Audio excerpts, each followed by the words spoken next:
formulate a career in financial planning and wealth management into a firm dedicated to helping creatives and entrepreneurs understand the ins and outs of finance. And now she's using her background as both a financial expert and an illustrator in her new book, Finance for the People, which provides an easier and an out-of-the-box approach to understanding all things finance. Please, everyone, welcome financial expert, author, and illustrator, Paco de Leon. Paco, thanks for being with us. And so, yes, your background is in banking and business consulting, but you're obviously also creative. You illustrated your book as well. That's not something we usually connect illustrations with finance. Tell us about the book. Yeah.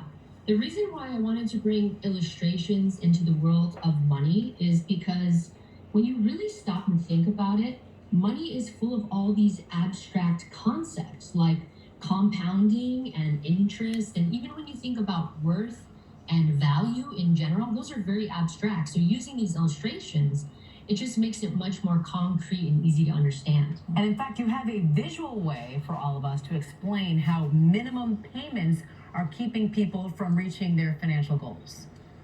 Yes, I do. Let me just get my table into focus here. And so originally the credit card companies, they built or they marketed the minimum payment as a flexible payment options for borrowers. And that's true, but there are always two sides to every coin. And I want to show you why the minimum payment is going to cost you more in interest and it's going to take you much longer to get out of debt. So this picture represents your credit card balance. So the water level is your balance. And every time you make a payment, the minimum payment only, we get to pour a little bit out, which is great because the level goes down. That's awesome. The problem with paying only the minimum payment is we get charged interest. So in this cup, this is going to represent the interest that we're charged every month. And as we pour it in,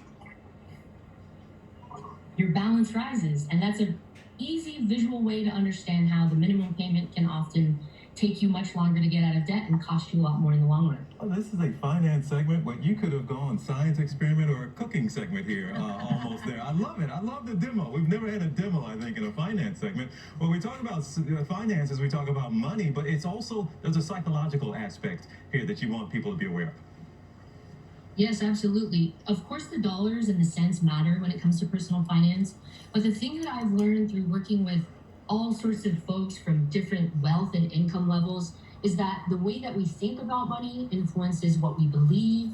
It influences how we feel about money, and that influences how we act or how we don't act.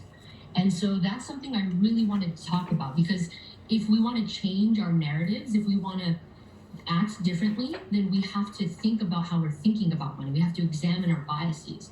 And one example I wanted to bring up is this very common story that we've all heard and a lot of us have internalized. And the common story is, it's not okay to talk about money. It's improper, it's rude, it's arrogant, it's gauche, it's all of these things. And we all take that story and we make it mean our own thing. So for one person, that might mean never negotiating their pay, never asking for help if they need help, never calling to ask for a lower interest rate, or not even facing their finances because of this story that they've internalized. And then at the larger societal level, we can look at the workplace as a really great example of where we've internalized this narrative. It's not okay for employees to talk amongst themselves about salary and about pay, and that exacerbates inequality. And so this is why it's important to examine our beliefs, our narratives, our biases, because if we want to change how we behave at the personal level and at the societal level, we really have to look at those things. Paco de Leon, thank you so much for being with us. And yes, everyone, Paco's book, Finance for the People, is now available wherever books are sold. Thank you so much for being on the program.